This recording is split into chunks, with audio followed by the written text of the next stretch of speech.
بسم اللہ الرحمن الرحیم۔ السلام علیکم۔ نامور سخی حاتم طائی کا بیٹا عدی بن حاتم اسلام اور رسول اللہ صلی اللہ علیہ وآلہ وسلم سے سخت دشمنی رکھتا تھا۔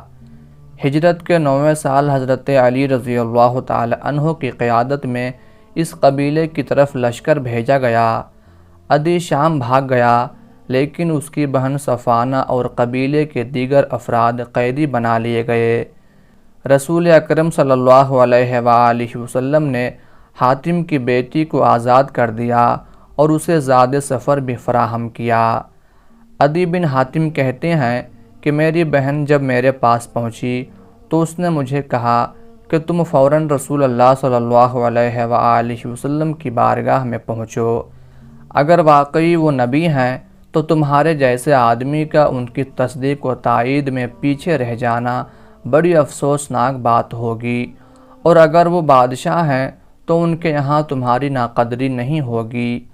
عدی بن حاتم کہتے ہیں کہ پھر میں نے سفر کی تیاری کی اور رسول اللہ صلی اللہ علیہ وآلہ وسلم کی خدمت میں مدینہ منورہ پہنچا۔ میں نے اس سے پہلے نہ تو ان کے پاس اپنے پہنچنے کی اطلاع بھیجی تھی، نہ ان سے اپنے لیے امان حاصل کی تھی۔ البتہ مجھے اس بات کی اطلاع ہو گئی تھی کہ انہوں نے میرے متعلق اپنے اصحاب سے فرمایا ہے کہ مجھے امید ہے کہ اللہ تعالیٰ عدی بن حاتم کا ہاتھ میرے ہاتھ دے دے گا۔ جب میں مدینہ منورہ پہنچا تو اس وقت رسول اللہ صلی اللہ علیہ وآلہ وسلم مسجد نبوی میں تشریف فرما تھے۔ میں نے حاضر ہو کر آپ صلی اللہ علیہ وآلہ وسلم کو سلام کیا تو پوچھا کون ہو؟ میں نے جواب دیا عدی، حاتم کا بیٹا۔ یہ سن کر آپ صلی اللہ علیہ وآلہ وسلم اپنی جگہ سے اٹھے اور میرا ہاتھ پکڑ کر اپنے گھر کی طرف لے چلے۔ آپ صلی اللہ علیہ وآلہ وسلم مجھے ساتھ لیے چلے جا رہے تھے کہ راستے میں انہیں ایک نہایت بوڑھی عورت ملی جس کے ساتھ ایک چھوٹا سا بچہ تھا۔ وہ آپ کو روک کر اپنی کسی ضرورت کے متعلق باتیں کرنے لگی۔ آپ ٹھہر کر پوری توجہ کے ساتھ اس کی باتیں سنتے رہے۔ دوران گفتگو میں وہیں کھڑا رہا۔ کھڑا میں اپنے دل میں سوچ رہا تھا کہ بخدا یہ بادشاہ نہیں ہو سکتے۔ بڑی بی سے فارغ ہو کر آپ صلی اللہ علیہ وآلہ وسلم نے پھر میرا ہاتھ تھام لیا اور چلتے ہوئے اپنے گھر پہنچ گئے۔ گھر میں پہنچ کر آپ صلی اللہ علیہ وآلہ وسلم نے چمڑے کا ایک تکیہ اٹھایا جس میں کھجور کے پتے بھرے ہوئے تھے۔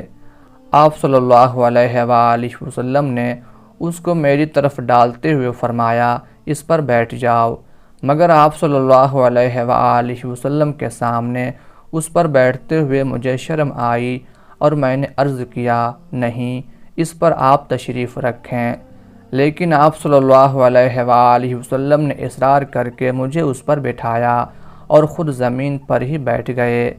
یہ دیکھ کر میں نے دل میں کہا بخدا یہ انداز کسی بادشاہ کا ہرگز نہیں ہو سکتا۔ اطمینان سے بیٹھ جانے کے بعد آپ صلی اللہ علیہ وآلہ وسلم نے مجھے مخاطب کیا عدی، بتاؤ کیا تم رکوسی نہ تھے؟ رکوسی ایک فرقہ ہے۔ تم ایک ایسے دین کو اختیار کیے ہوئے نہ تھے جو نصرانیت اور صابیت کے درمیان تھا۔ بے شک میں رکوسی تھا یا رسول اللہ صلی اللہ علیہ وآلہ وسلم۔ میں نے آپ کو جواب دیا کیا تم اپنی قوم سے مال غنیمت کا چوتھائی حصہ وصول نہیں کرتے تھے؟ کیا تم ان سے وہ مال نہیں لیتے تھے جو تمہارے دین میں حلال نہیں؟ آپ صلی اللہ علیہ وآلہ وسلم نے دوبارہ فرمایا ہاں یا رسول اللہ، میں ایسا کرتا تھا، اور اس وقت مجھے یقین ہو گیا کہ یہ نبی مرسل ہیں۔ اس کے بعد آپ صلی اللہ علیہ وآلہ وسلم نے فرمایا عدی، شاید تم نے اس دین کو قبول کرنے سے اس لیے ہچکچاہٹ کا مظاہرہ کر رہے ہو کہ آج مسلمان مفلس اور تنگ دست ہیں، لیکن اللہ کی قسم وہ وقت بہت جلد آنے والا ہے جب ان کے یہاں مال و دولت کی اتنی فراوانی ہو جائے گی کہ اسے کوئی لینے والا نہیں ملے گا، یا شاید تم اس دین میں داخل ہونا اس لیے ناپسند کرتے ہو کہ آج مسلمانوں کی تعداد کم اور ان کے دشمنوں کی تعداد زیادہ ہے، لیکن اللہ کی قسم ان قریب تم سنو گے کہ ایک عورت تن تنہا اپنے اونٹ پر سوار ہو کر حج بیت اللہ کے لیے قادسیہ سے نکلتی ہے اور دوران سفر اسے اللہ کے سوا کسی کا خوف نہیں محسوس ہوتا، یا شاید اس دین کو قبول کرنا تم کو اس لیے گوارا نہیں ہے کہ تم دیکھ رہے ہو کہ آج زمام حکومت یعنی اقتدار دوسروں کے ہاتھوں میں ہے اور مسلمان اس سے محروم ہیں، لیکن اللہ کی قسم تم جلد ہی سن لو گے کہ بابل کے سفید محلات مسلمانوں کے ہاتھوں فتح ہو گئے اور کسریٰ کے خزانے ان کے قبضے میں آ جائیں گے۔ میں نے حیرت سے پوچھا، کیا کسریٰ ابن ہرمز کے خزانے؟ آپ صلی اللہ علیہ وآلہ وسلم نے فرمایا، ہاں، کسریٰ ابن ہرمز کے خزانے۔ میں اسی وقت کلمہ شہادت پڑھ کر دائرہ اسلام میں داخل ہو گیا۔ ناظرین، حضرت عدی بن حاتم رضی اللہ تعالی عنہ نے طویل عمر پائی۔